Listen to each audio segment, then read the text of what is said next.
Hi hello నేను మీ పవన్ అండి. చూడండి, ఈరోజు కొత్త ఇళ్ళకు కాంక్రీట్ వేస్తున్నారు. ఈ బెడ్కు మనం ఏంటంటే ముందు జాగ్రత్త చెదులు పడకుండా వీటికి మనం కెమికల్ అనేది అప్లై చేయడానికి వచ్చామండి. ఇది కొత్త ఇళ్ళకు కట్టించుకునే వాళ్ళకు శుభవార్త. 1 ఫీట్కు మనం అడుగు హోల్ వేస్తున్నాం. ఎందుకంటే ఈ విధంగా వేయడం వల్ల ఏంటంటే అందులో ఏమన్నా చిన్న చిన్న కీటకాలు, పురుగులు, చెదలు రాకుండా నివారించుకోవచ్చు అండి. సాధ్యమైనంత వరకు 70% నివారించుకోవచ్చు. ప్రాబ్లం అనేది రేపటి రోజు ఉండదండి.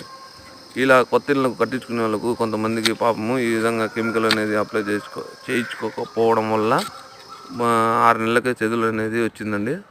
చూడండి, మనము గునాదికి ఏ విధంగా హోల్స్ అనేది వేయడం జరిగిందో, ఈ విధంగా హోల్స్ అనేది వేసాం కదా. తర్వాత ఏంటంటే డ్రమ్ముకు కెమికల్ అనేది ఈ విధంగా కలుపుకుంటామండి. చూడండి, కెమికల్ అనేది కలుపుకున్నాము. దాని తర్వాత మనం ఏంటంటే ఆ హోల్స్లోకి కెమికల్ అనేది నింపుకుంటాము ఫుల్గా.